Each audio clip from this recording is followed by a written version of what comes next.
바울이 예수님을 만난 후에 사역을 하면서 바울에게 있었던 어려움은 크게 두 가지입니다. 이 고린도 전후서가 대략 AD 55년, 56년경에 쓰였을 것으로 추정이 되는데, 바울이 예수님을 만났을 것으로 추정되는 것은 대략 AD 30년 이후, 30년 즈음으로 추정이 되지요. 20년이 넘는 시간을 바울이 사역을 하면서 두 가지의 큰 어려움을 항상 맞이하고 있었는데, 하나는 외부로부터의 핍박이었어요. 바울은 사역 내내 유대인들에게 핍박을 받았습니다. 그리스도의 부활 복음을 증거하는 바울, 또 예수가 메시아라고 선포하는 그 바울을 유대인들은 지속적으로 핍박했습니다. 때로는 자신들이 직접 핍박하기보다 로마의 손을 빌려서 바울을 핍박하기도 했었죠. 바울을 고소하고 그래서 감옥에 가두기도 하고 그랬었죠. 그래서 바울은 사역 내내 외부로부터 이런 지속적으로 핍박을 받으면서 사역을 했었어요. 그리고 또 다른 하나는 내부로부터의 핍박이었습니다. 바울은 사역 내내 바울이 안고 있었던 굉장히 큰 어려움이 있었는데, 그게 뭐냐면 사도권에 대한 시비였어요. 바울, 당신이 사도가 맞습니까? 당신이 정말 사도가 맞습니까? 당신은 사도가 가져야 되는 조건을 충족시키지 못했습니다. 왜냐하면 본래 사도의 조건은 예수님의 12제자에게만 주어졌던 것이었죠. 예수님의 12제자, 그 중에 한 명 가룟 유다가 제외되고 나서 사도행전에 보면은 한 명의 제자를 뽑는 장면이 나오잖아요. 제비를 뽑아서. 그래서 이 12명을 사도라고 지칭했었단 말이죠. 그렇기 때문에 바울의 사도권에 대해서는 초대교회에서 지속적으로 논란이 있었어요. 계속 바울의 사도권을 가지고 교회 내부에서 바울을 공격하는 시도가 있었다라는 것입니다. 그래서 바울은 많은 서신서 처음 부분에 보면은 하나님의 뜻으로 그리스도 예수의 사도가 되었다, 이렇게 고백을 하고 있어요. 오늘 본문도 보면은 처음 1절에 보면은 바울이 자기를 어떻게 소개하고 있냐면은 하나님의 뜻으로 그리스도 예수의 사도가 된 나 바울, 이렇게 자기를 소개하고 있습니다. 고린도 교회가 바울을 몰라서 바울이 이렇게 자기를 소개하고 있는 걸까요? 이 고린도 전후서뿐만이 아니라 다른 성경에서도 보면은 바울이 자기를 소개할 때 하나님의 뜻으로 그리스도 예수의 사도가 되었다, 이렇게 고백을 하고 있습니다. 바울이 개척한 교회들에서도 논쟁이 있었어요. 그리고 고린도 교회도 예외가 아니었죠. 바울이 개척을 했음에도 불구하고 교회가 교회로서 세워졌을 때 항상 그 교회에서도 바울을 공격하는 시도가 있었다라는 것입니다. 고린도 후서는 바울이 이런 문제들 때문에 고린도 교회에 보낸 편지입니다. 자신에게 제기된 그 사도직의 정당성에 대해서 변호하기 위한 목적이 있었어요. 그리고 고린도 교회 내에 아직 남아있는 유대주의자들, 이런 유대주의자들을 소탕하고 그로 말미암아 고린도 교회와 바울이 서로 좋은 관계를 유지하기 위해서 편지를 보낸 것이라는 거죠. 그리고 또 고린도전서 마지막에 보면은 바울이 그 고린도전서에 편지를 보낸 목적 중에 하나가 뭐냐면 예루살렘 교회를 위한 헌금의 모금이었거든요. 고린도 후서도 마찬가지입니다. 예루살렘 교회를 위한 헌금의 모금을 호소하기 위한 그런 목적도 있었어요. 그래서 고린도 후서를 바울이 왜 기록을 했느냐? 고린도 교회에 고린도전서를 보낸 지 얼마 안 돼서 또 편지를 보낸 이유는 이렇게 크게 보면 세 가지입니다. 자신의 사도직의 정당성을 변호하기 위한 목적. 또 하나는 고린도 교회 내에 여전히 남아있는 유대교주의자들을 소탕하기 위해서, 그리고 예루살렘 교회를 위한 헌금의 모금. 이런 이유로 바울은 고린도전서를 보낸 지 얼마 안 돼서 고린도 후서를 기록해서 보낸 것이죠. 그래서 오늘은 고린도 후서의 첫 부분의 말씀입니다. 바울은 고린도 교회에 보낸 후속 편지의 처음 인사말 이후에 가장 먼저 꺼낸 이야기는 고난에 관한 이야기를 하면서 편지를 시작을 합니다. 4절, 5절 말씀을 보면은 우리의 모든 환난 중에서 우리를 위로하사 우리로 하여금 하나님께 받는 위로로서 모든 환난 중에 있는 자들을 능히 위로하게 하시는 이시로다. 그리스도의 고난이 우리에게 넘친 것 같이 우리가 받는 위로도 그리스도로 말미암아 넘치는도다. 이렇게 말씀하고 있어요. 바울은 고난을 언급하면서 특별히 환난 가운데 받는 위로를 강조하고 있습니다. 이 위로라는 단어가 가지고 있는 뜻은요, 우리 그 한글은 위로로 사전적인 의미가 따뜻한 말이나 행동으로 괴로움을 덜어주거나 슬픔을 달래줌, 이런 뜻을 가지고 있어요.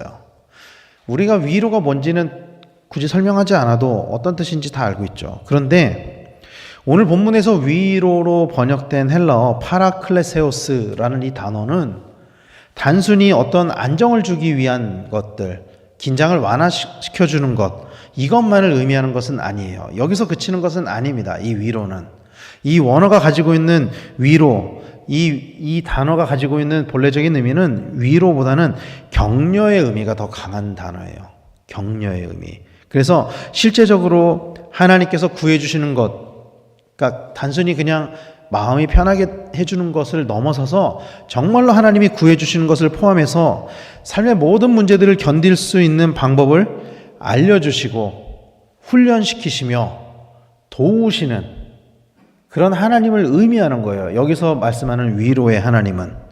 그리고 이 단어, 이 헬라어, 히브리어 단어들은 우리말도 그렇지만 이 시제라는 게 굉장히 중요하거든요. 시제. 이 헬라어의 시제가 현재 분사형으로 쓰여졌는데 이게 어떤 의미냐면은 하나님의 위로가 그냥 고난을 당할 때 한 번 이렇게 일회성으로 하는 것이 아니라 지속적으로 이어지고 있다.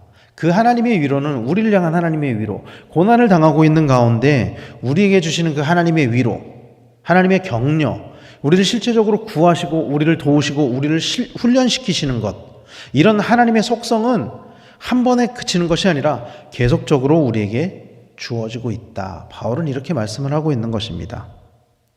바울은 오늘 본문에서 이 위로라는 단어를 9번이나 사용하고 있습니다. 위로. 계속 위로를 반복하고 있어요, 처음에.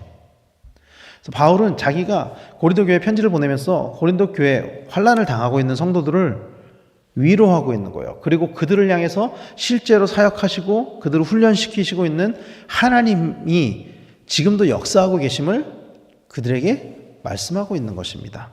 그런데 사실은 사역을 하면서 정작 위로가 필요한 사람은 바울이었죠. 사실은. 바울이야말로 정말로 위로를 받아야 되는 사람이었죠.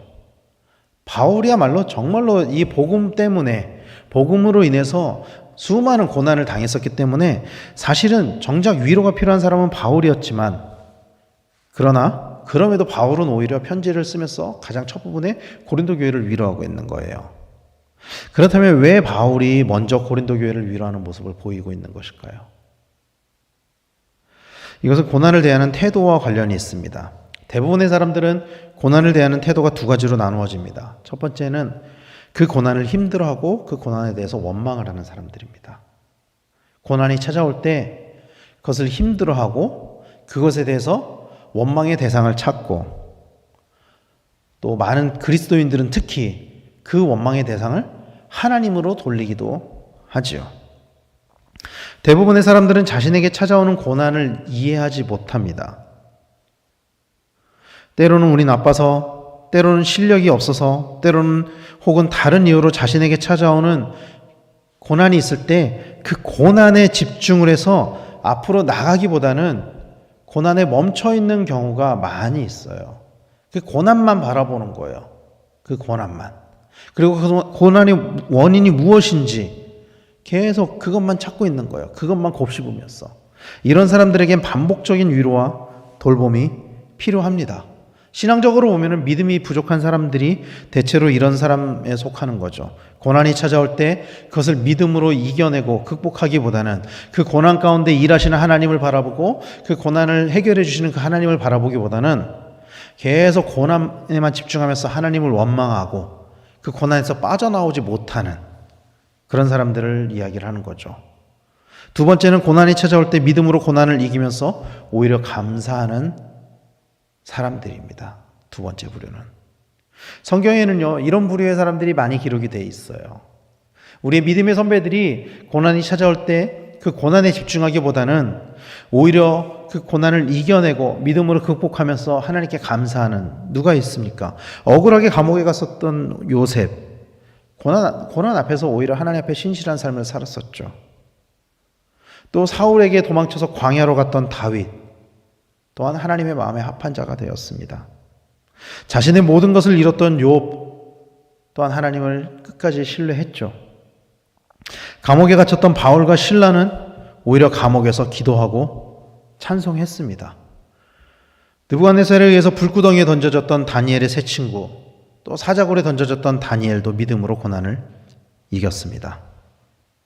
사랑하는 성도 여러분, 성경에 나오는 수많은 믿음의 선배들은 고난이 찾아올 때 하나님을 찾고 오히려 고난으로 인해서 감사하고 그 고난으로 인해서 믿음이 성장했습니다. 우리는 이것을 기억해야만 합니다. 오늘 바울은 자신이 고린도 교회 성도들보다 명백하게 더 많은 고난을 당했지만, 그리고 자신의 그 고난의 이유는 복음이라는 것을 너무나도 자기가 잘 알고 있지만, 그럼에도 불구하고 그가 고린도 교회를 위로할 수 있었던 것은 고난을 대하는 이 태도가 바울이 고린도 교회 성도들보다 더 성숙했기 때문입니다. 그리고 오히려 고린도 교회 성도들에게 자신을 위해 중보해야 하는 이유를 이렇게 기록하고 있습니다. 11절 말씀을 공동번역으로 이렇게 번역합니다. 여러분은 기도로서 우리를 도와주십시오. 하나님께서 많은 사람의 기도를 들으시고 우리에게 축복을 내리실 것이며 그것을 보고 많은 사람이 하나님께 감사를 드리게 될 것입니다. 바울의 고난을 통해 오히려 많은 사람이 하나님께 감사를 드리게 하기 위해서 우리를 위해서 기도하십시오. 이렇게 이야기를 하는 것이죠.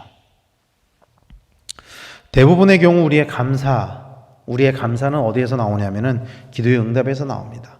우리의 고난이 해결될 때, 우리가 원하는 것들이 이루어질 때, 그것들이 얻어질 때. 그런데 여러분, 기도가 응답될 때, 특히 그 기도가 내 뜻대로 응답될 때, 내가 원하는 것이 나에게 주어질 때 감사하는 것은 누구라도 할 수 있는 일이에요. 아무리 신앙이 약해도 이런 감사는 누구라도 할 수 있습니다. 누구라도. 그러나 바울은 고난 가운데 있는 자신들로 인해서, 여기에 자신은 바울과 디모데를 말씀하는 거겠죠. 자신들로 인해서 사람들이 감사하게 될 것이다 라고 말씀하고 있습니다. 자신들을 중보할 때 자신들에게 역사하시는 그 하나님으로 인해서, 복을 내리시는 하나님으로 인해서 감사하게 될 것입니다 라고 말씀하고 있는 것입니다.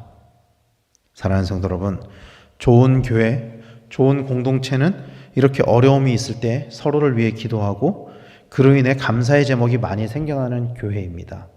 어려움이 있을 때 중보 기도로 인해서 서로를 위로함으로 인해서 그 고난을 이겨내고 또 그로 인해서 하나님께 영광을 올려드리는 교회가 좋은 교회이고 좋은 공동체입니다. 우리 안에도 기도의 도움을 기다리는 많은 성도님들이 알게 모르게 있지요. 그리고 알게 모르게 환난 가운데 있는 성도님들도 있지요.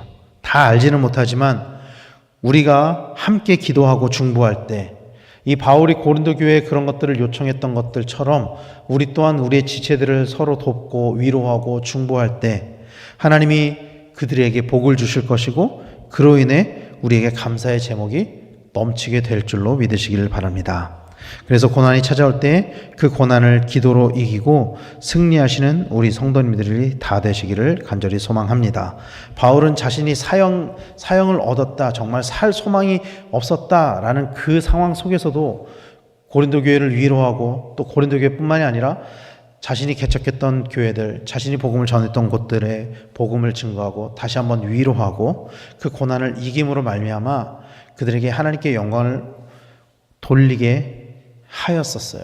바울은 그렇게 사역을 했었습니다. 우리 또한 성숙한 신앙으로 우리에게 찾아오는, 때때로 우리에게 찾아오는 그 고난을 기도로서 또 믿음으로 우리 극복하고 또한 우리 또한 또 다른 사람들의 그런 어려움들을 위로하고 함께 기도하고 중보함으로 날마다 우리 공동체 안에 그런 승리와 감사와 찬송의 고백이 넘치기를 예수 그리스도로 간절히 축원합니다. 기도하겠습니다.